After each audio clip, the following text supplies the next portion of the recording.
It's Retro Podcast with your host, Retro Lion. We talk music, entertainment, films, and more. And now, here he is, live, Retro Lion. Welcome back to Retro Podcast. I am the host, Ben Cena, also the Retro Lion. And today we have Andrew Toutant with us, and he is going to be sharing his passion for retro art. Andrew, welcome to Retro Podcast. Okay, thank you. Yeah, how have you been? Pretty good. I mean, it's been a little difficult the last year because I work in motion graphic and post-production, but there's been a lot of different things like layoffs and things, so I'm kind of doing more of the art, which I started during COVID, but I'm doing more of my art now, selling, art collectibles like toy. I'm trying to learn more t-shirt stuff and more things that I can kind of make, just new products, just keep growing my business, I guess.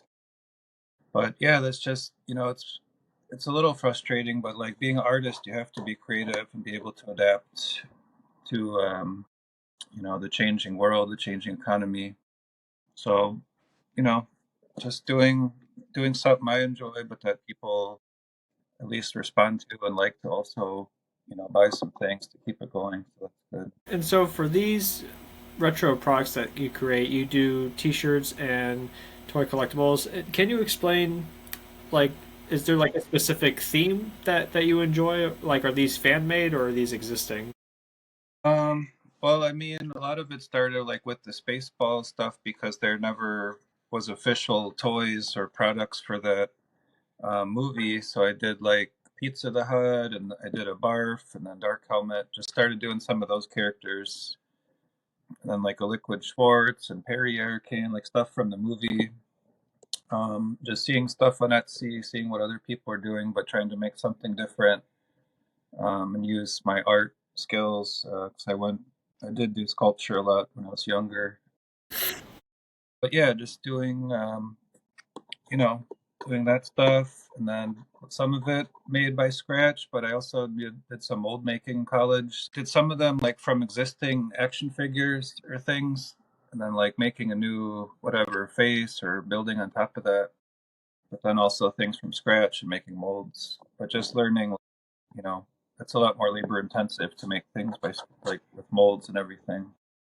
So I do some of that, but yeah, just kind of whatever seems like what price people will pay versus how much time I guess it takes you to make it. So yeah, it's always you don't want to spend so much time that doesn't feel, I guess, worth your time making it either. Fully understood. I follow you on Instagram, and I remember the Pizza the Hut character that you did. That was very well done. Yeah, that was fun. Yeah, some of those that got a lot of views. I wish I would have. I think if I had not put licensed music, so some of them got a couple million views, but I think if I put like royalty free music, I could have got some kind of bonus or profit off that, but I never got any money for those posts. So I'm trying to like learn more how to get money from like the YouTube or Instagram posts when they get a lot of views and that kind of stuff too. But mostly I just used it starting out just to like advertise my art and stuff. But now I'm trying to like see how to also like make videos that can get some kind of views or engagement too, that kind of stuff. Fully understand. And my favorite bit from Spaceballs was when they comb the field and they just have a giant comb and they're the stormtroopers are combing the field. Yeah, the guy said we ain't found. Yeah, I did a couple of those toys, and I sell the comb also. So yeah, people, I don't know, people like it and it's funny, so people like to share it with their friends and or like a gag gift. 'Cause I like gag gifts. Like they used to have more stores with like joke gifts and thing, or I guess like Spencer's gifts, but a lot of those stores like don't exist anymore. So I don't know. I feel like there's a gap to fill of making, silly things or art, things that people want to share or give at Christmas or whatever, birthday or something. And these gifts, you do actually make not just one version of the character. You make multiple versions to sell. Yeah, like the comb, like making the graphics, the card back, some of the toys. Yeah, I'll make a few like yeah, certain figures, just ones that like aren't as difficult, like things that I have to sculpt by hand or like that take so long to paint. I'll only make one of them.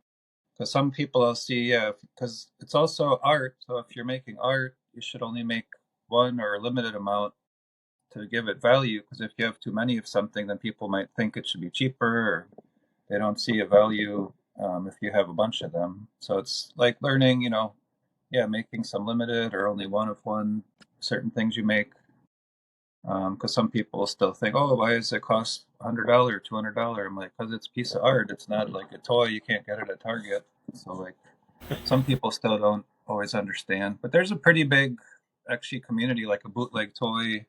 A few different artists doing that. There's like, I mean, obviously everyone knows like Obvious Plant, and then he's probably the bigger, well-known one on Reddit. Obvious Plant. There's a guy Readful Things, or he does a lot. This guy Steve Casino. But there's a lot of good toy artists that I follow that I see on Instagram. And I did a few group shows with some of those toy artists too. So it's fun. Yeah, fun to just kind of see that people support that and like a lot of that kind of more weird kind of art, toy. Awesome. Yeah, I do a lot of casting and molding and sculpting as well. I've been sculpting stop motion puppets. Okay, yeah, that's fun. I did some stop motion in college, but not in quite a while. Do you have any short films, like a way we could access those short films? My motion graphic website, I have, yeah, more of my animation work, that kind of stuff on, yeah, a different website. Have you ever But thought about yeah, doing a stop motion film with your toy characters that you build? Like maybe Robot Chicken? eventually. Yeah, it's just, yeah, finding the time, I guess, is hard because I have a 2-year-old and a 9-year-old, so they usually would probably destroy any setup. I don't have a lot of space to like do a lot of that right now. So mostly I'm just keeping the 2-year-old away from my stuff right now. Understood. And since we talked about the Pizza the Hut, the Jabba the Hut, you also did another toy replica of Jabba the Hut, but he was Grimace, and it was Grimace the Hut. Oh yeah, yeah. Yeah, that was fun. I saw some other people do some kind of mashup McDonald's things. I did like a Ron Solo and Luke Skywalker. I like thinking of puns or like funny things. But that one I just wanted to do. I like Jabba the Hutt and I like Pizza the Hut, so I don't know. I like doing that kind of stuff, more monsters or kind of weird, or the more unusual stuff I like. Like the mystery tea was pretty popular, and then I did like a two-headed one, and that mystery tea was like on some featured on this news thing on the Chicago news station, and it's fun to just like see stuff get out there and like it's like people didn't even know who made it, or I don't know. So like, yeah, I'm trying to get stuff that like people will share that I don't even have to do any of the work of sharing it. But then it's like the same time a lot of people don't even credit me or like don't say where it came from, or they'll just screenshot your stuff and put it on Facebook or some other website, and they're like, "Oh, I don't know who made it." So like, I don't know. It's better when people can credit like the artist too, though. And then you also did one because I've seen the Spaceballs characters, and I really love the Spaceballs figure you did of Dark Helmet. And have you thought about doing a Dark Helmet where he has a lightsaber that comes out of his wrist, like the Star Wars toys? um, I think there's another guy that has one that does come out of the arm, but like a lot of that you probably need like a 3D printer. Like I want to get a 3D printer at some point to do more like, yeah, stuff that has little moving parts and that kind of stuff. But no, I don't have one right now. And what's the process when building these figurines or building these characters? Well, like the Pizza Hut, some of those just like made it by hand, or the bigger one, I used like a broken Jabba the Hut to start with, and just started sculpting on the body, like made a new head and put all the pizza and all that. But I think just even just painting that, that's why I didn't make a larger one of that one. It was just so much labor intensive. I didn't even want to make some to sell, so I just made it for myself and just to share. Um, yeah, that some of those, yeah, those ones, just making a mold, making a sculpture and then a mold of that. Just yeah, making usually with resin, and I'll make a copy of that. But yeah, and some of the toys, I'll use existing Star Wars toys when I can, like build on top of those. Just because it's like mold making is hard, and sometimes they don't always line up or like stay in the right way. So sometimes using existing figures good, just as like a base kind of thing. Nice. When I do stop motion puppets, most of them are made by hand, but sometimes if I'm doing a specific character, I would use for it, I would get an existing part and then would turn the part into something else, like what they do with Robot Chicken when they would take action Oh, figure parts. They would, if they're doing an original character or doing an add-on or something, they would take an original action figure or take an existing action figure and they would create their own character. yeah, yeah, putting it on armature and just kind of yeah, that's fun. I haven't really done much with armatures in a while, but I guess you can just use wire. Like, um, I know like the more complicated ones have like nuts and bolts, and you can like anchor them to the floor and everything, like Nightmare Before Christmas, that kind of stuff. I like Yeah, Nightmare the Before brothers. Christmas is a good movie. Yeah, I like the brothers Quaid. You know a lot of their work, the Quaid brothers, and then like Jan Schwenkmeyer. That's something we watched more in film school.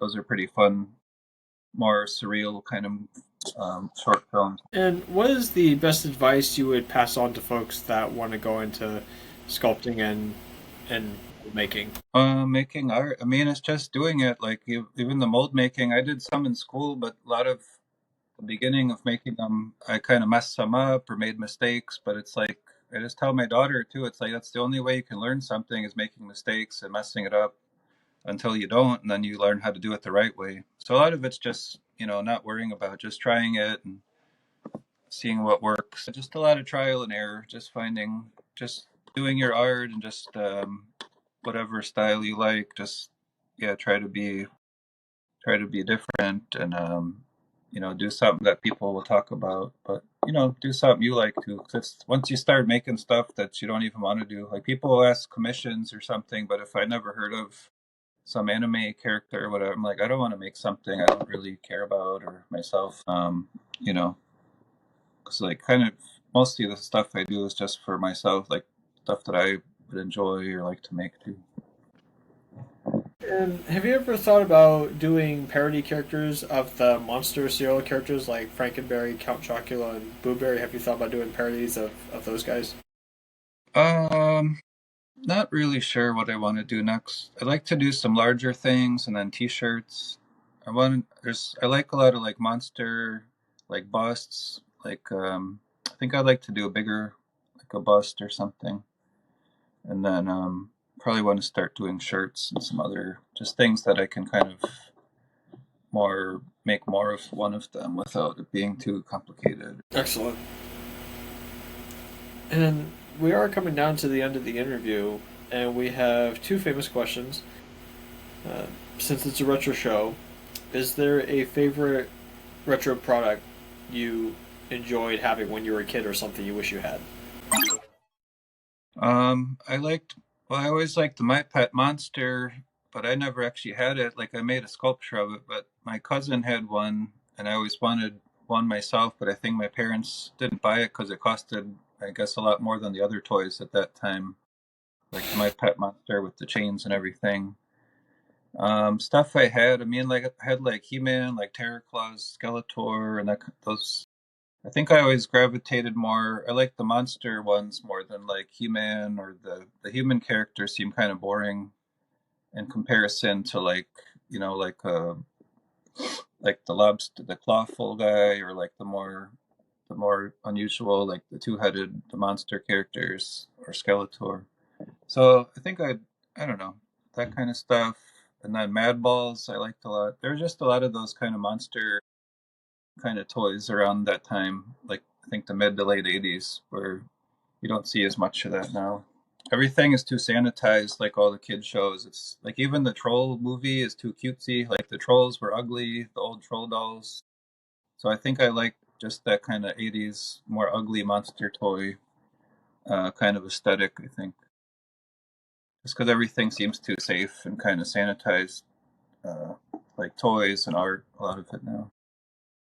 I definitely remember I never grew up in the 80s. I from the early 2000s, but I definitely remember because it was shown in Ready Player One, is that there were these squishy monster balls that existed in the 80s. They were like collectible monster balls, and you could just squish them, and their eyes Yeah. would pop out.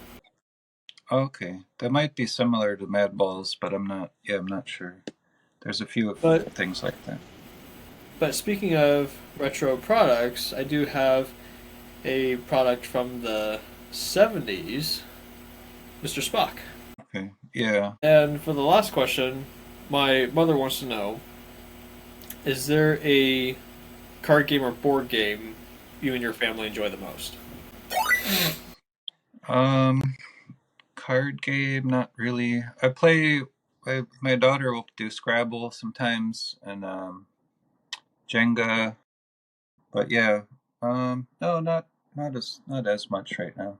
She does too much Roblox and her iPad, so when I try to get her away, we'll just go like hiking or do more outdoor activities now, I think. Well, Andrew, thank you for today's interview, and I wish you the best with your art career. Okay, all right, cool. Yeah, nice talking with you. Thanks for listening. Be sure to like and subscribe to our YouTube channel. Follow us on Spotify and follow us on Instagram. See you next week.